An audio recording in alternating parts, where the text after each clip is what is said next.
You've probably heard it all before. Eat less, move more, just be consistent. Or the classic, breakfast is the most important meal of the day. But what if you've done all of that and your belly fat is still growing? What if you're eating cleaner than ever, moving daily, watching your sugar, but the scale won't budge, especially around your midsection? If that's your story, you're not alone. In fact, if you're a woman between the ages of 45 and 60, there's a reason your old strategies have stopped working. Your hormones are changing. And those hormonal shifts affect every cell in your body, especially how you store and burn fat. Let's begin with the reality most women are not told. Menopause and perimenopause are not just about hot flashes or missed periods. They're about metabolic rewiring.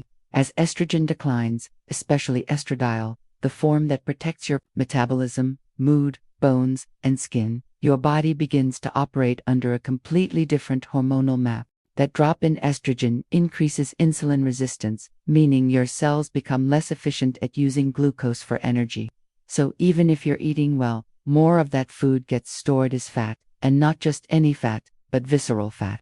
The kind that wraps around your organs and sits deep in your belly, contributing to inflammation and chronic disease risk. At the same time, another hormone rises, cortisol. This is your body's main stress hormone, and it naturally spikes in the early morning to help you wake up. But when you're in midlife, juggling work, family, aging parents, poor sleep, and your own physical changes, your cortisol may not spike, it may surge. Chronically high cortisol triggers your body to hold on to fat, especially in the abdominal area, and it can also lead to cravings for sugar and carbs, creating a vicious cycle that keeps you stuck. Now, imagine waking up in the morning, pouring a cup of coffee, and immediately eating a healthy breakfast, maybe oatmeal, fruit, a smoothie, or toast with peanut butter. Sounds familiar, right? The problem is that as soon as you eat, especially if it's carbohydrate heavy, your insulin spikes. Your body leaves fat-burning mode and enters storage mode. And if you're insulin resistant, which many women over 45 unknowingly are, your blood sugar stays elevated longer, which means your body stores more fat and burns less. So what's the solution? One of the most powerful tools we have for midlife fat loss is not a pill, not a new superfood, and not a punishing workout plan. It's a shift in when you eat. It's called intermittent fasting, specifically morning fasting. This approach gives your body a break from digestion, lowers insulin, calms inflammation, and helps reestablish metabolic flexibility, the ability to switch from burning sugar to burning fat. And yes, it works even and especially for women in menopause. Intermittent fasting doesn't mean starving yourself. It doesn't mean skipping meals forever. It simply means allowing your body time to exist in a fasted state where it can repair, reset, and burn stored energy. The most effective form for beginners is the 12-12 method. You fast for 12 hours, including overnight, and eat within a 12-hour window. So, if you finish dinner at 7 p.m., you eat your first meal at 7 a.m. the next day. Once your body adapts, you can move to a 14-10 or 16-8 window, for example, fasting from 7 p.m. to 11 a.m., then eating until 7 p.m. What makes this strategy so effective for menopausal women?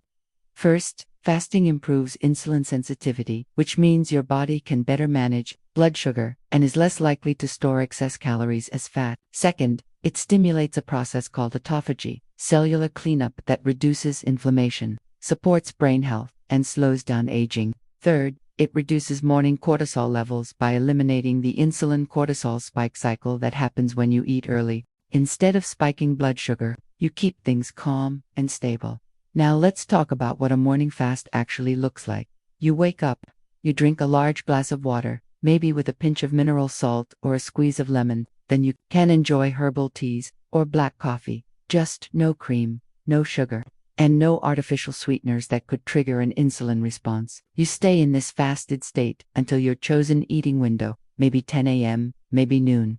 At that time, you break your fast with a nutrient-dense, protein-rich meal. Not cereal, not toast, not juice. Think a veg-loaded omelet with avocado, or grilled chicken with greens and olive oil, or a smoothie made with protein powder, almond milk, berries, and chia seeds. The quality of your first meal matters. After a fast, your body is primed to absorb nutrients, but it's also more sensitive to blood sugar spikes. That's why it's crucial to focus on protein, healthy fats, and fiber, and avoid processed carbs and sugar. A balanced meal at this time sets the tone for hormonal stability, satiety, and sustained energy throughout the day. But what about exercise? Do you need to work out during your fast? Not necessarily, but gentle movement like walking, yoga, or light resistance training can enhance fat burning. Some women even find they perform better in a fasted state. The key is to listen to your body. If fasting and training feel like too much at once, start with the fast alone. You can always add workouts later. Let's address another common fear. Won't I lose muscle if I fast? The truth is, fasting done right can preserve and even enhance lean muscle, especially when you prioritize protein and resistance training during your eating window. You're not starving your body, you're teaching it to access stored energy more efficiently. Emotionally, fasting can be empowering. Women often say they feel more in control, less reactive to cravings, and more connected to their hunger cues. Instead of waking up and eating out of habit or emotion, you wait until your body signals true hunger. That shift alone can break years, even decades, of emotional eating patterns. Still, intermittent fasting isn't for everyone. If you have a history of eating disorders, are underweight, or are managing certain medical conditions, consult a healthcare professional first. And even for healthy women, it's important to approach fasting as a gentle experiment, not a rigid rule. Start small, give your body time to adjust, and focus on nourishment, not deprivation. Now, let's talk about results. What can you expect? When you start fasting regularly, in the first few days, you might feel hunger in the morning. That's normal. You may feel a little sluggish or irritable, but within a week, many women report better digestion, improved sleep, and reduced bloating. By week 2 or 3, your cravings may decrease, and your energy may rise. And by week 4, your clothes might start to fit differently. You may see less puffiness around your midsection. You may feel clearer, more grounded, more like you again. That's the real goal, not just losing weight, but feeling like yourself, strong, balanced, confident, and in control of your body, instead of confused or betrayed by it. Because here's the truth, your body is incredibly wise. It's not broken, it's just shifting. And with the right tools like intermittent fasting, you can support it in that shift and emerge stronger than ever. So where do you go from here? Start tonight, finish dinner a little earlier, push breakfast just 1 hour tomorrow. See how you feel. And if it works for you, build on that. There's no need for perfection, only consistency and compassion. If this video gave you clarity, please leave a comment. Tell me, have you tried intermittent fasting before? Are you ready to try now? I read every comment, and I'm here to support you. And if you'd like a free guide to help you start fasting gently, with meal ideas and schedules designed for midlife women, check the link in the description. You'll find sample plans, food lists, and tips to make your journey smooth and sustainable. Remember, you are not alone.